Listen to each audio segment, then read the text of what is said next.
महाराष्ट्र के सियासी संकट पर सुप्रीम कोर्ट में सुनवाई जारी है। सुप्रीम कोर्ट ने शिंदे के वकील से पूछा, आप हाई कोर्ट क्यों नहीं गए? शिंदे के वकील ने संजय राउत की धमकी का मुद्दा उठाया। शिंदे के वकील ने कहा, हमें जान से मारने की धमकी मिल रही है, गुवाहाटी से लाशें लौटने की बातें कही गई हैं, घर और संपत्ति को नुकसान पहुंचाया जा रहा है।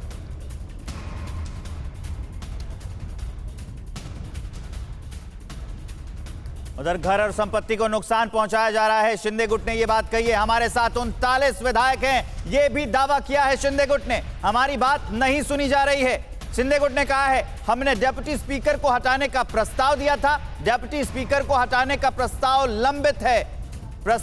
लंबित है, फिर भी हमें नोटिस दिया गया। शिंदे गुट ने यह दलीलें दी हैं।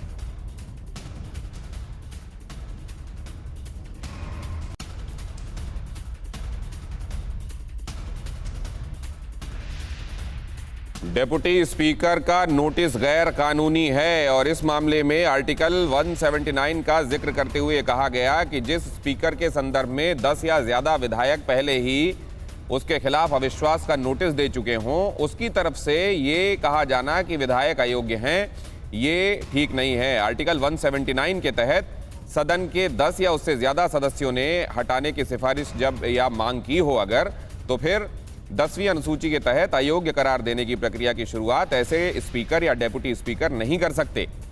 अब इस बात का हवाला देते हुए कि जिस स्पीकर या डेप्यूटी स्पीकर को 10वीं अनुसूची के तहत अनुच्छेद 179 के तहत 179 के तहत पहले ही ये कहा गया हो कि इन्हें हटाया जाए, और अगर वो ये फैसला देते हैं कि विधायक अयोग्य हैं, तो फिर जाहिर है ये सही नहीं होगा। इस बात को कोर्ट के सामने रखा गया है।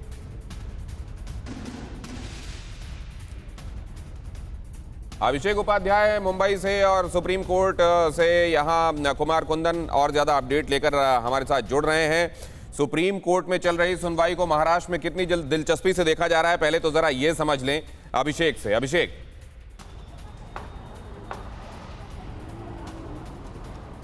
दिनेश, बहुत ही दिलचस्पी से देखा जा रहा है। मैं इस समय देखिए मातोश्री पर हूँ और मातोश्री पर आपको लगातार यहाँ डेवलपमेंट दिखाई पड़ रहा होगा। यहाँ जो भी मिलने के लिए आ रहे हैं वो मातोश्री के भीतर जा रहे हैं। शिवसेना के जो कार्यकर्ता हैं, समर्थक हैं, वो सब इसकी चर्चा कर रहे हैं कि सुप्रीम कोर्ट में आज क्या होता है।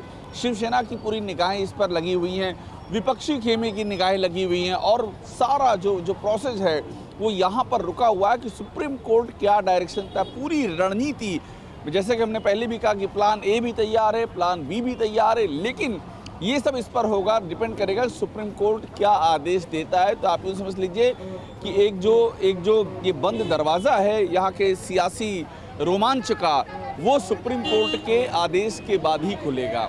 जी, सुप्रीम कोर्ट के आदेश के बाद ही यहाँ का सियासत के रोमांच का जो बंद दरवाज़ा है वो खुलेगा। कुमार कुंदन, लेकिन आपको ये बता रहे हैं कि ये दरवाज़ा खुलने की दिशा में कितने कदम चले जा चुके हैं? अभी इस वक्त क्या अपडेट है सुप्रीम कोर्ट से कुमार?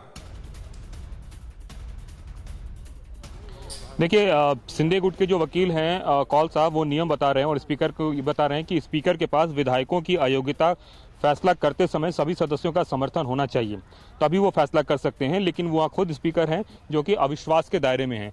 बार बार यह बताने की कोशिश की जा रही है कि 21 तारीख को स्पीकर को हटाने और उसकी अयोग्यता को लेकर विधायकों ने एक नोटिस किया था और उसके बाद की सारी कार्रवाई शुरू हुई है। ऐसे में एक शख्स जिसके ऊपर खुद ही इतने सारे सवाल उठ रहे हों, वो कैसे हमें अयोग्य साबित कर सकता? और इसी बात को लेकर एकनाथ शिंदे के वकील जो हैं सुप्रीम कोर्ट में स्पीकर की भूमिका पर जो है सवाल खड़े कर रहे हैं और उनका कहना है कि स्पीकर जो भी फैसला ले रहे हैं वो असंवैधानिक है और न्याय संगत नहीं है। हालांकि अभी उनकी बातों को सुना जा रहा है और इसमें तरह तरह की चीजों का वो हवाला दे रहे हैं, चाहे विधायकों को जान से मारने की धमकी की बात हो या विधायकों के घर के संपत्ति को नुकसान पहुंचाने की बात हो। हालांकि अब ये देखना दिलचस्प है कि स्पीकर की ओर से वकील क्या बोलते हैं और इस पूरे मामले पर कोर्ट की क्या राय होती है। लेकिन हाँ, इतना जरूर है कि जिस तरह की दलीलें दी जा रही हैं, उस दलील में शुरुआती तौर पे जो है विधायकों का जो जिस तरीके से वो गए हैं या फिर गुवाहाटी में रुके हैं या जो कुछ भी कर रहे हैं, वो उसकी जरूरत क्यों पड़ी और ऐसा क्यों करना पड़ा, इसको समझाने की कोर्ट में कोशिश की जा रही है और यह बताने की कोशिश की जा रही है कि हम हाई कोर्ट की जगह सीधे सुप्रीम कोर्ट क्यों आए हैं। दिनेश, तो कुमार, आप हमारे साथ बने रहिए।